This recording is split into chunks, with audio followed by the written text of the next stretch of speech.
Naam, sister. What's the best to recite? What's the? What's the best surah to recite? What's the best surah to recite? Surah. The whole Quran is cure. The whole Quran is a treatment. So you can recite any part of the Quran, but generally, obviously, for the Ruqya, Sallallahu specified some surahs and some verses. So Surah Fatiha is one of them, specified in Sahih Bukhari. And Ayat al-Kursi also specified in Muslim. And the Falaq al-Nas, obviously Sallallahu also specified it. So these are verses of Ruqya. But generally also you have Surah Baqarah as a whole. Sallallahu said it's Ruqya for sihr, and Ajwa is also sihr. You have Surah Al Imran. Sallallahu didn't specify it's against sihr, but Sallallahu said it is Surah Baqarah and Surah Al Imran is Nur. And I know one brother, he's a very close friend of mine, he actually became insane. He actually used to call himself Musa alayhi salam. There's a funny story about him. I don't think I have time to speak about him. But one day he cornered me, literally cornered me in my house, in my room, and he had a stick, asa, of Musa. This is the asa of Musa, and I am Musa and you are Harun. I'm like, no, I am not Harun. He literally cornered me and I couldn't get out, left and right, and he was like very strong and looking into my eye, and he was like, the scholars are here in Masjid Bilal, and you have to come, and they will give bay'ah to me, and you'll be supporting me, and whatnot. I was like, Inna Lillah. That brother, subhanAllah, got cured through Surah Baqarah and Surah Al Imran. He used to recite in Tahajjud. He used to get up and pray Tahajjud and recite Surah Baqarah and Surah Al Imran, and subhanAllah, he got cured. Ajib, like somebody's sihr on him, obviously mental sihr, but subhanAllah, he was cured just through Surah Baqarah and Surah Al Imran. And there's one brother who was unable to be intimate with his wife for a year. He came to me for Ruqya, his wife came also, and eventually they were very close to divorce. But she got fed up, so they were very close to divorce, and he phoned me, and I spoke to him and I said to him this story, and I said, why don't you recite Surah Baqarah and Surah Al Imran and see what happens. So one day same thing happened. They were trying to be intimate, but he was unable. He is his problem, so he was unable to be intimate. And then he got frustrated, she got frustrated, and eventually he went performed wudu, and then he started to pray Surah Baqarah and Surah Al Imran. Obviously he's not hafiz with the Quran, with the Mus'haf. And then he went back with his wife, and he was able to be intimate after 1 year. It's just a case, just recent case, just a couple of weeks ago. So the immense reality of Surah Baqarah and Surah Al Imran can be seen. So if the sihr is severe, then get up for tahajjud and recite Surah Baqarah and Surah Al Imran, even with looking at the Mus'haf, intending obviously against the sihr or against the evil eye or against the shaitan, and then you will see inshallah amazement. So these are some of the surahs that you can recite. Surah Fatiha, Surah Baqarah, Surah Al Imran, the last verses of Surah Baqarah, Ayat al-Kursi, the Quls. Yeah? But generally you can recite the whole Quran. There are particular surahs that the shayateen don't like through experience, like Surah A'raf, Surah Safat, Surah Yasin, Surah Safat, Surah Nur, especially if there's jinns are fawahish jinns, they don't like Surah Nur. They get affected by it very badly. So these are some of the surahs you can recite. If there's evil eye, then specifically the surahs, Surah Kahf and Surah Mulk and Surah Qalam. This is for evil eye.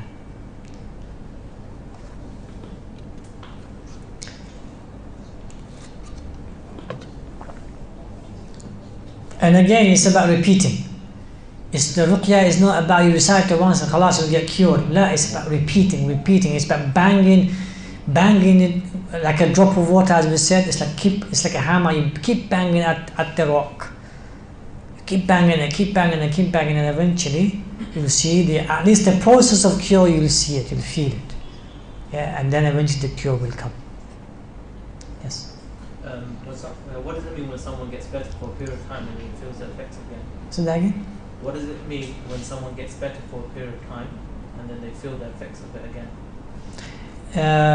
The question is, what does it mean when someone's affected and they're better and then they're affected again? What does it mean? It means that the process of cure is there, but you just have to get the ultimate cure.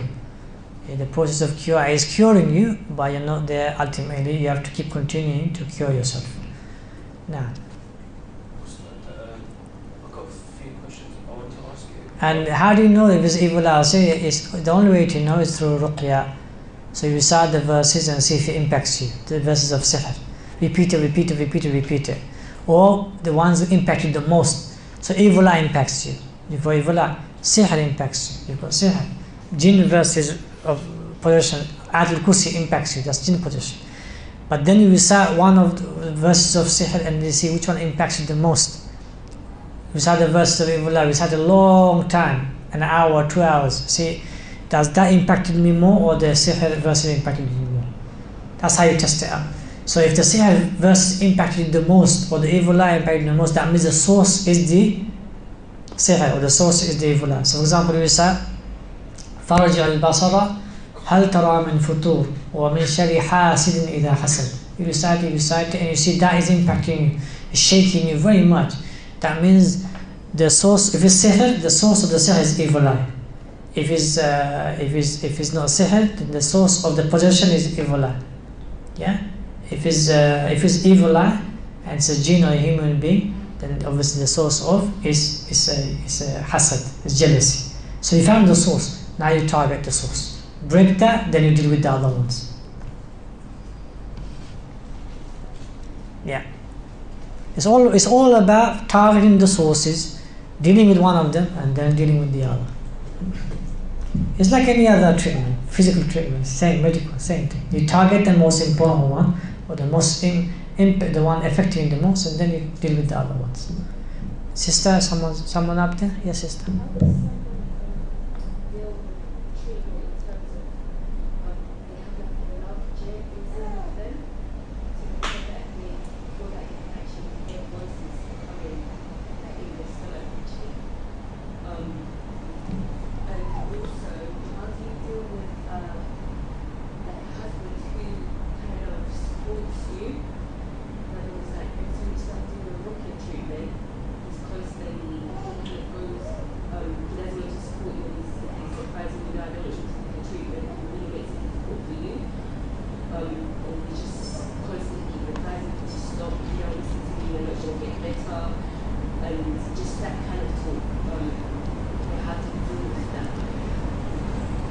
Because someone just said a question to me and it was so far away I can't hear it.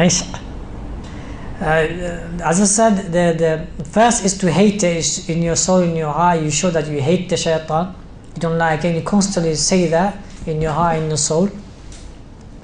And then you apply, as we said, itr around the area and it will burn it. If you recite on the itr, strong itr, and around the area you apply it, it will eventually burn it. The more it tries to come, the more it will be hurt it. Eventually it will leave you alone. Apply on the senses and then apply on the areas, inshallah ta'ala. Also do hijama in the lower areas as much as possible. As low as possible you can go do hijama around it. It will eventually impact the shaitan, inshallah. As for the husband, best thing is to come with him, to myself or to any other scholar who he respects and listens. Inshallah they can advise him. He's doing for your good, because there's assumption if it's for a long time they think, oh, you know what, let's not attack it directly, let's leave it to leave us alone. But it doesn't work like that. It doesn't work like that. That's another wiswas from the shayateen. They think if you leave us alone, we'll leave you alone. They try to do a contract. It doesn't work like that. Yes, Bismillah. If you listen to the audio Ruqya on treatment, instead of coming to a Raqi,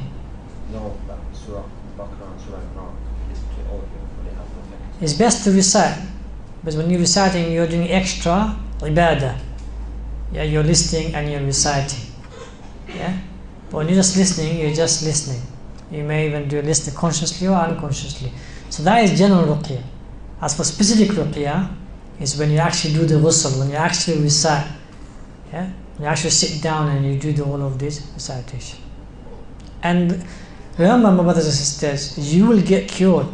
Yeah, as long as you take those means, you will get cured, because there's a purpose behind the illness, and the purpose is for you to come close to Allah subhanahu wa ta'ala, and then to attain the fruits, yeah, of seeing and witnessing that cure.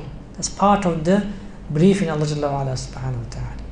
Yeah, so you will get cured, inshallah. 99.9% of people who are affected, they get cured as long as they do the treatment. Now, sister. What if the person finds it difficult to recite, so they start reacting?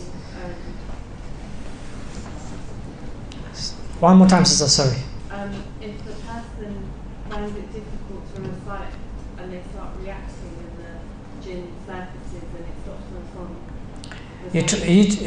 you try to increase that recitation until it comes. If it comes and takes over, alhamdulillah. But you try to recite as much as you can, and all the other treatment, you fight it. You will see every day or every other day or every week or every month you'll be increasing in your treatment. And that's one of the signs of knowing you're getting better, is when you are able to increase your treatment.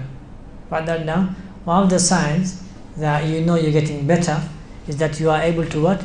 Increase your treatment constantly, consistently, and you don't see it going down. That's a sign that you're getting better. Because shaitan's first thing they do, or the sihr evil, is to firstly not to believe in the treatment, secondly to stop you, prevent you, thirdly they will say it's not working. Yeah. So when you can come over those things, that means you're breaking the sihr, you're breaking the evil eye, you're breaking the shaitan. There's a question here, let me just ask that.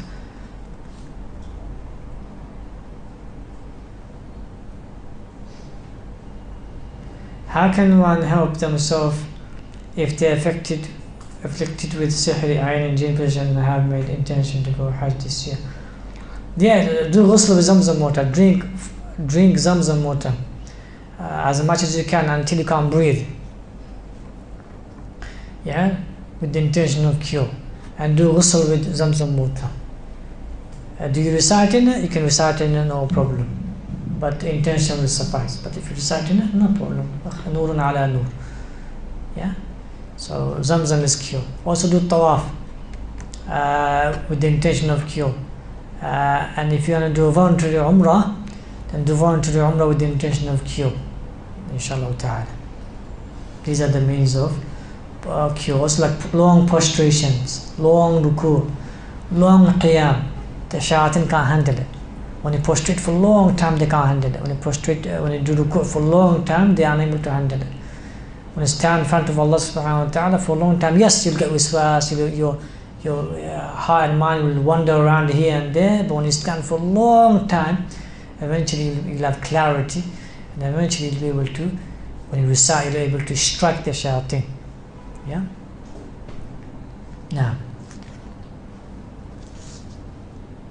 any other questions? No. Just separate, but can you read English words in Nafil prayers?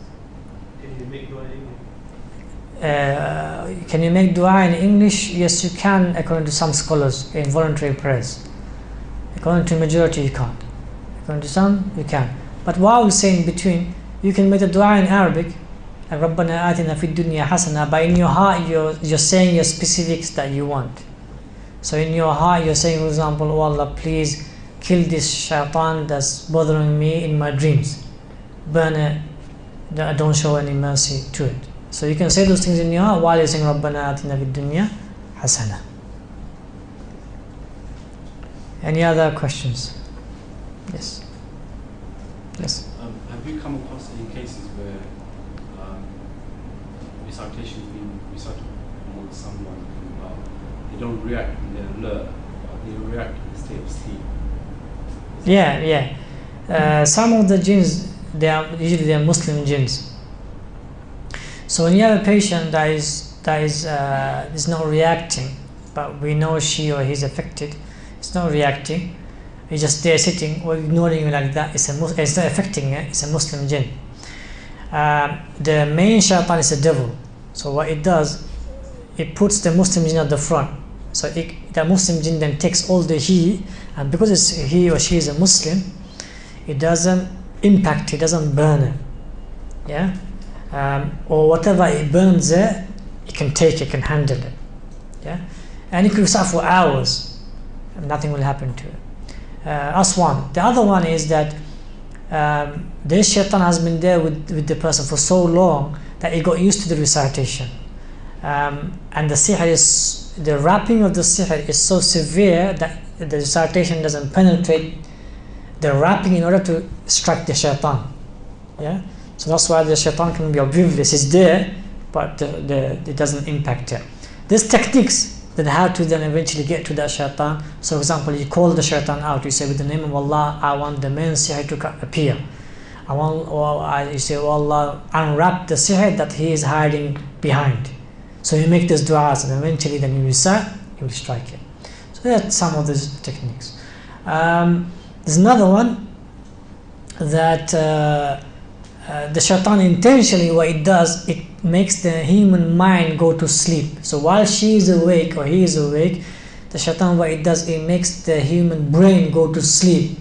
So because the human brain is going to sleep, so it's like it's oblivious of what's happening here. So it's not aware of what's happening here. It's like it's going into a dream world. So when that happens, the shayateen are there. So because the physical human being is asleep, you can say, right? She or he is not listening to the Quran, or he or she is not listening to the Quran. The shayateen by also not listening to the Quran, and thereby it's not impacting them. So the way you do that is call the person out. You say, Aisha, Ya Aisha, Ya Aisha, are you here? Ya Aisha, are you here? Ya Aisha, talk to me. What's your name, Aisha? You talk to her. So she snaps out, and then you recite. And then obviously you can instruct the shayateen. These are the techniques. Yeah. You said the shayateen, they make sihr, isn't it? Usually done by a magician or human. The main magicians are shayateen. They're the ones who teach the human being sihr. So that person who learned the sihr, right? He learned it from a shaitan. So that shaitan is always with him. That's the top notch. Yeah. You can never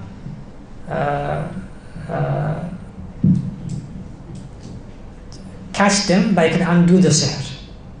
You can never catch that main devil, but you can undo the sihr. Yes. Negative thoughts, like negative mentality, would that affect one getting treatment?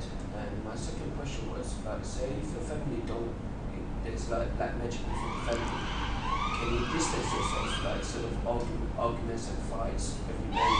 Can you like just distance yourself from them? Distance for temporary reasons is fine. Yeah. If there's a tangible physical results that you're looking for. So for example, if you're distant and that solves the problem of argument fighting for period, and then eventually you can come back and talk and find the root problem and solve it, then alhamdulillah, yes, you can.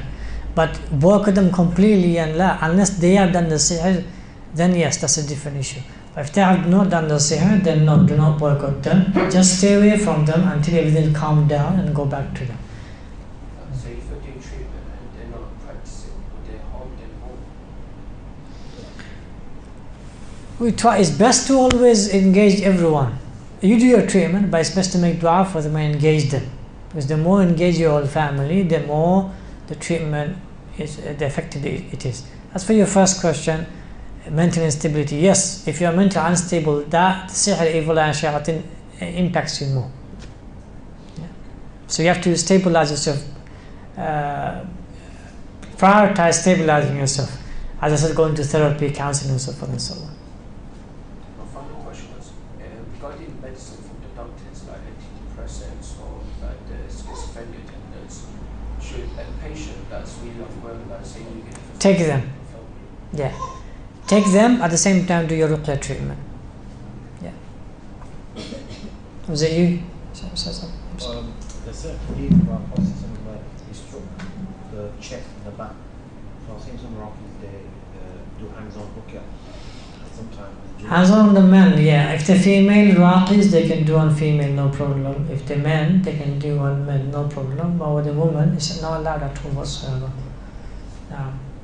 So that hadith authentic. Now they're authentic. Hands on Ruqya is permissible. Hands on Ruqya on men, obviously, it's permissible. Men on men, no problem. Woman, no I've seen problem. in Malaysia, Indonesia, they do it on women and men. No, as I said, The miswak and no, miswak is fine. As long as you're not touching them physically, the men, it's fine.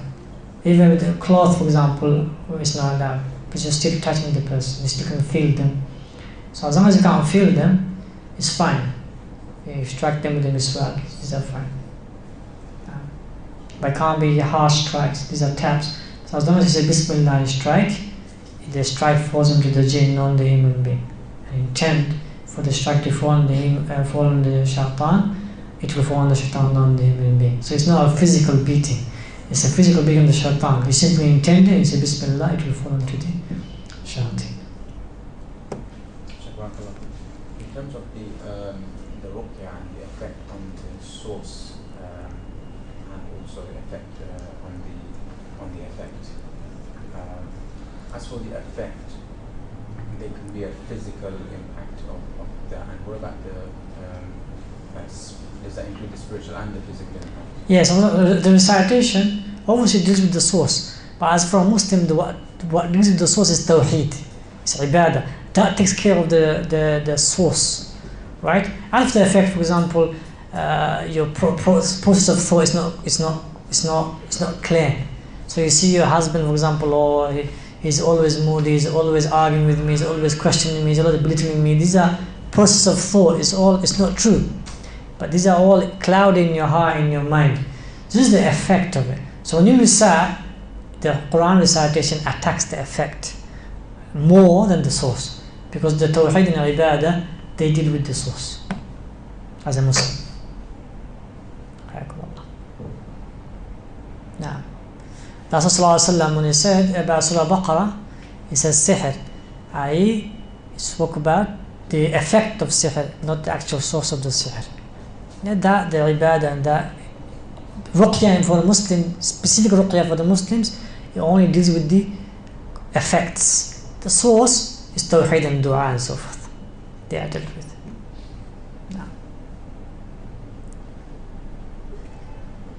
Shaykh, regarding husband and wife, like certain things like. How long do I have? Until Maghrib. 25 minutes. Oh, mashallah, a lot of questions. Okay, guys, go for it, brothers. After the time is running out. Regarding husband and wife, like over time, like say during arguments and fights, how do you identify if this person personality has changed? Like say for example your wife has changed. How do you identify that as like a normal thing instead of like I don't know, the husband knows his wife, or the wife knows the husband. Deep down they know them, their character and their personality, and they can tell, okay, that's not my wife or that's not my husband. Deep down. So as long as deep down in your soul, when you know that this is not my wife, then that suffices. That's number one. Number two is that she or he will say, you know what, I'm sorry, and she or he will say completely opposite of what they did or what they said. And sometimes they'll say, you know what, I speak nonsense. So they might not specify what nonsense they spoke, but as long as they're saying I'm speaking nonsense, that shows that they are not the other person that spoke nonsense. Yeah. Any other questions? There's a bit of a controversial question. I try to avoid controversy, just give you things that can help you and benefit you.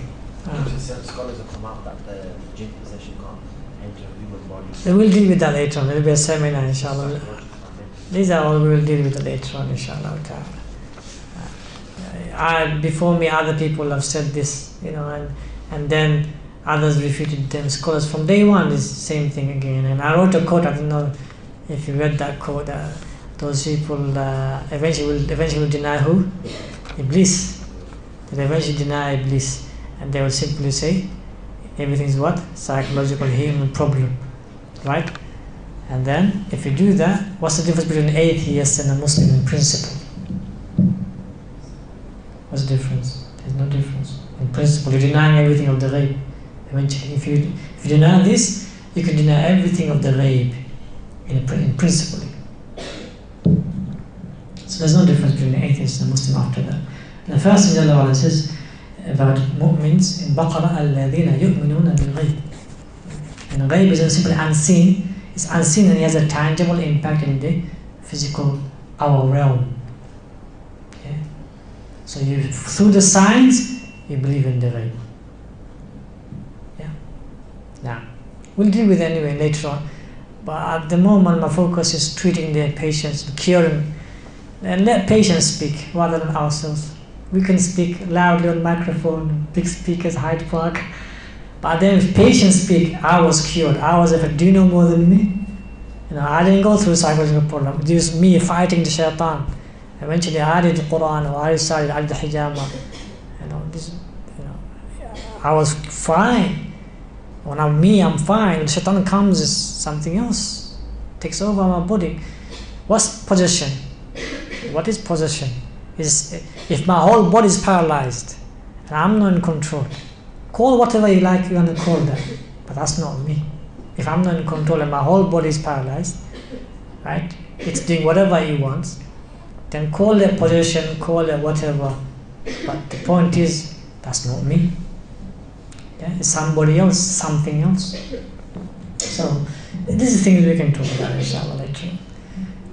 But best is for the patients to refute them, not us. Best refutation is patients who went through sihr, evil and shouting possession.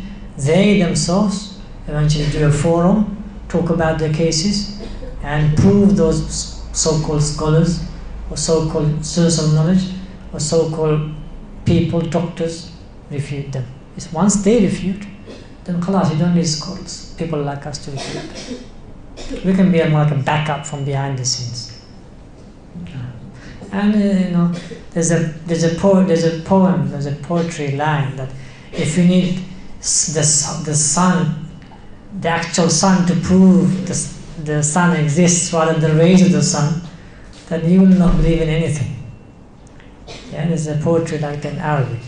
If you need the actual thing to prove the thing, not its signs, then you will not believe in anything. Signs are there for you to believe in the actual thing. Yeah. If someone's spouse is affected, how should someone deal? So, for example, if someone's affected, how is the other person who's not affected? Patience. Bags of patience, bags of dua, bags of love, bags of affection. Obviously, if it goes beyond your boundary, you don't have to divorce them, but you can keep them in a separate house or keep them with the family house. You can get married if you're a man. If you're a woman, obviously, then maybe you have to divorce. But yeah, so get them to the treatment. When they calm down, you go stay with them and so forth and so on. But bags of patience, bags of love, and always talking to them. So when you know the shaitan is there, don't talk to her. Call her, whatever her name is, call her, keep calling her. Aisha, yeah Aisha, wait, and change, completely change. Be random in your love. Like when he comes and he wants to make you angry, frustrated, show love. I know it's hard, it's so difficult. But when you know this is shaitan you're dealing with, not your wife or not your husband, it becomes easier. Yeah, especially if you become intimate. Like you are able to be intimate.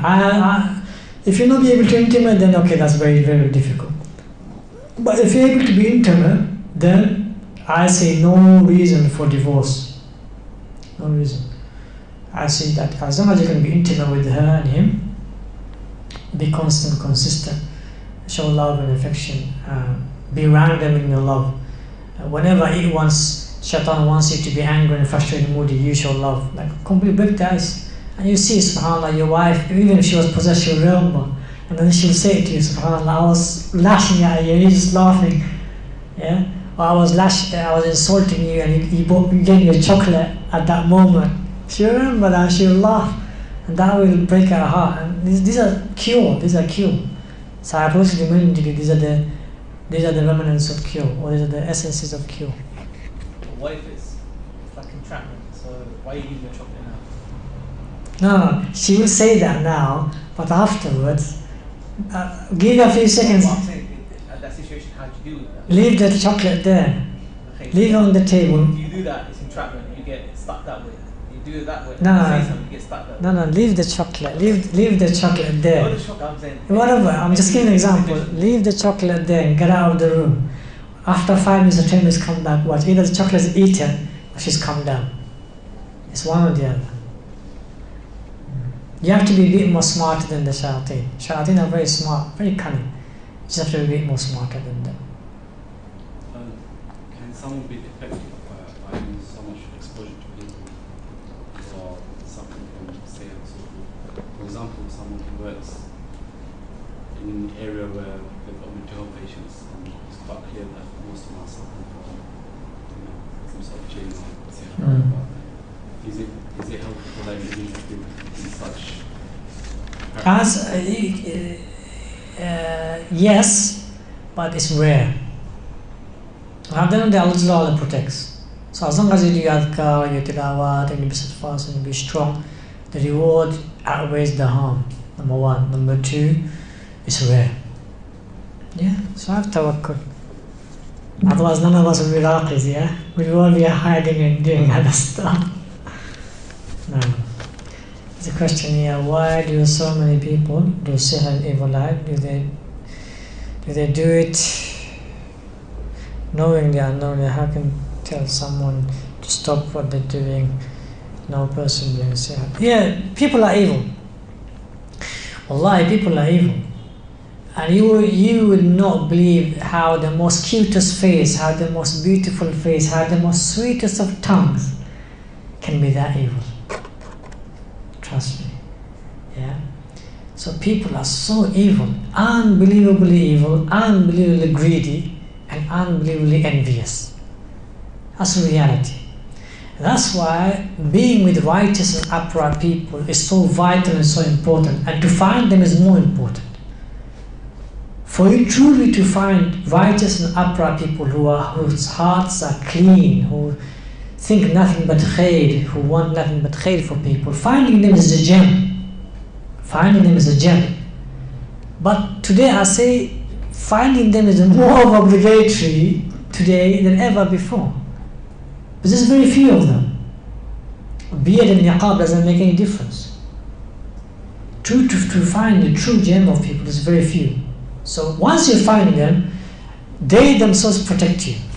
They themselves protect you because their ibadah, their dhikr, adhkar, their taqwa will pass on to you, and then you will increase your ibadah, you will increase your taqwa, you will increase your recitation and so forth and so on.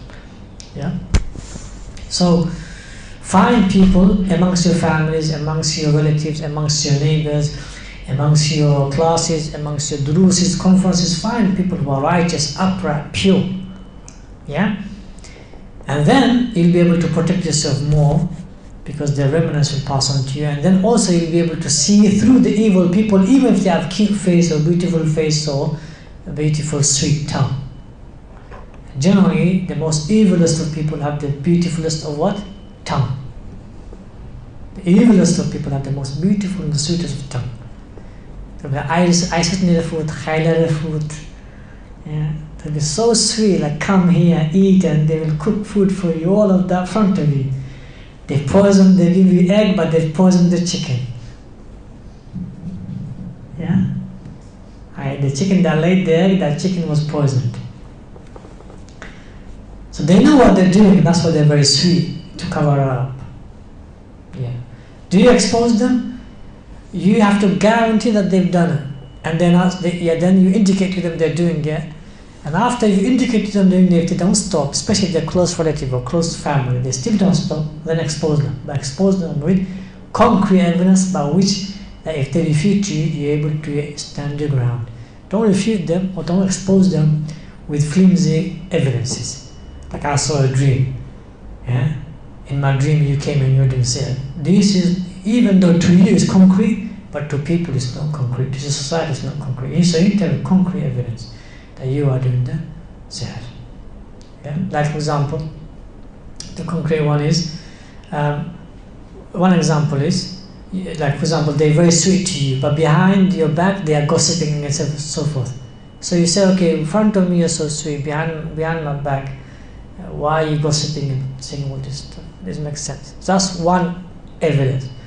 Another evidence is they've got a book. You found a book of sihr, yeah, or they deny ta'weez, but they are getting ta'weez. You find ta'weez in the room. These are concrete evidences that there's two persons here. One person like this, one person isn't like that. It's two different people. Yeah.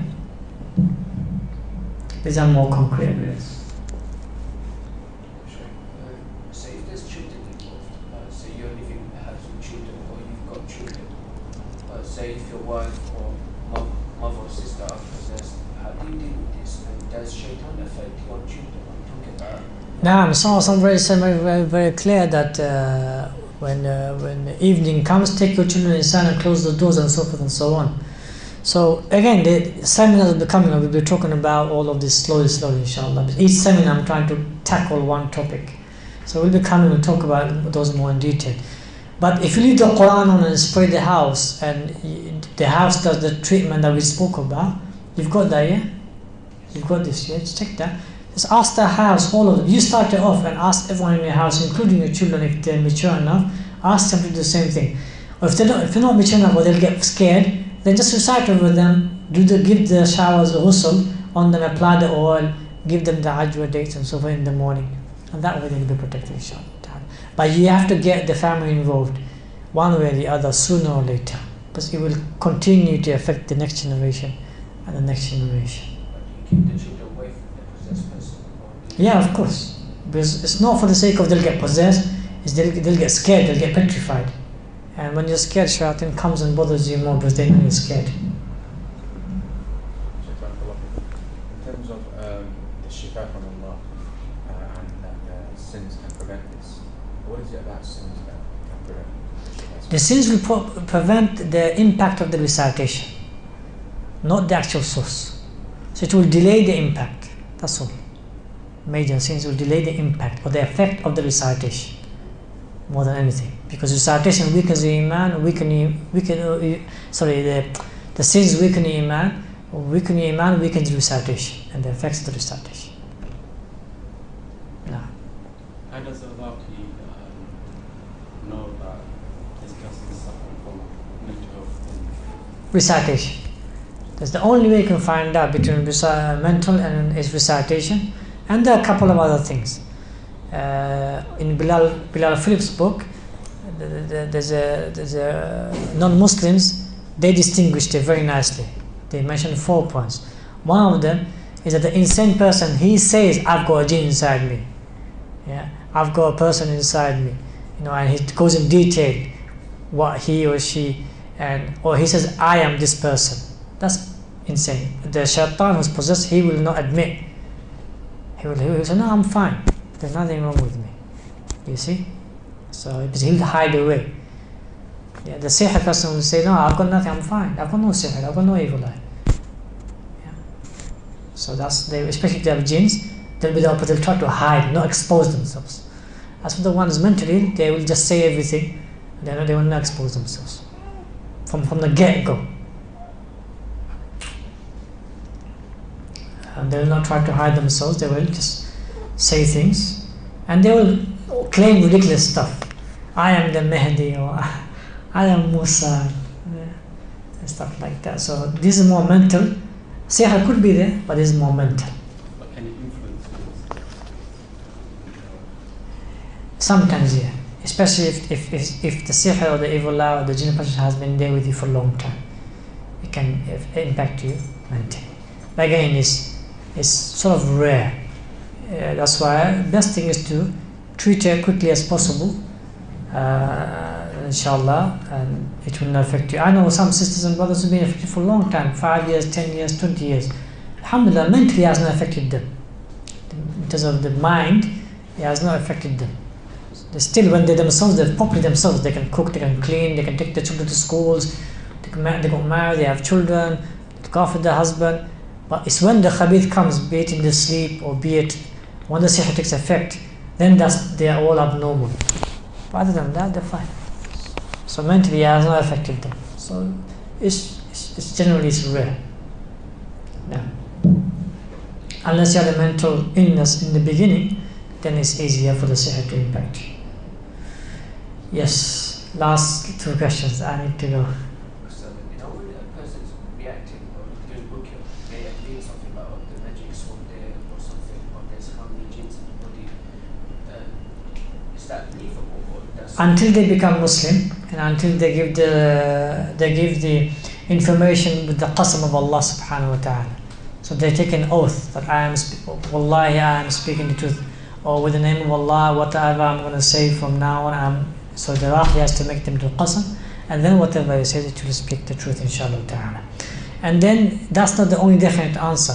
The Raqi can find out from the other jinns when they become Muslim, and also the reaction of the patient. So for example, the jinn says for example, she was sitting in that room or in that place, and the sihr was thrown in front of her or placed there in the food, and she ate. And when jinn says that, she tries to vomit. When the jinn says that, she reacts. Physically, she reacts. That's sort of a sign that the jinn is speaking a bit of truth. Or when she gains consciousness, she says, yes, I was at that moment, at that time, I was there, and after that, I was affected. Yeah, so there is some truth. So you find out truth from different sides, from different angles, from different avenues, from different from entities, and then you verify and confirm. Now, last question, Sister Bismillah. Whether it's mental health or an addiction, how do you and involve the family in terms of like spraying water or recitation of the Quran, playing in the house, if they are in constant denial, thinking that the soul of the addiction or mental health comes from yourself and that they're absolutely fine? Yeah, most likely they're affected. Anyone who denies these things, as people have said, expressed that if they deny it from the get-go, there is something wrong with them, mentally, spiritually, or do they go sihr on them? There's something wrong with them. So it's just about convincing them, talking to them. Sometimes you have to force them, sometimes you have to be nice and kind to them, and also getting the outer family involved and getting the wider community involved, like scholars and teachers and mentors and so forth and so on. So best way is to sort of give them an audio or a CD or a YouTube video who they respect, who talks about that topic. Like for example, Shaykh al-Qayyum, the elderly people respect him. So he's spoken about this issue quite a lot. So show them the video, it's on YouTube, show them those videos, get them to listen to it, and then get them to this kind of conferences, and then slowly inshallah they will, especially when they see there's something not right in the family. So there's divorce rate in the family is high, or someone's not getting married, or the children are not listening at all in the house, or the family is breaking apart completely, then eventually they know there's something wrong. Or they can't find jobs, or none of them can go into education and get proper, thorough education. There's something wrong, there's a blockage. Yeah? Okay, I have to go and get prepared for Maghrib inshallah, so we'll stop here inshallah. I hope I gave you enough information and details. Hayakumullah. May Allah cure all of us and protect all of us. May Allah cure all the Muslims. Subhanakallah wa bihamdik. Ashhadu an la ilaha illa astaghfiruka wa atubu ilayk. Assalamu alaikum wa rahmatullahi wa barakatuh.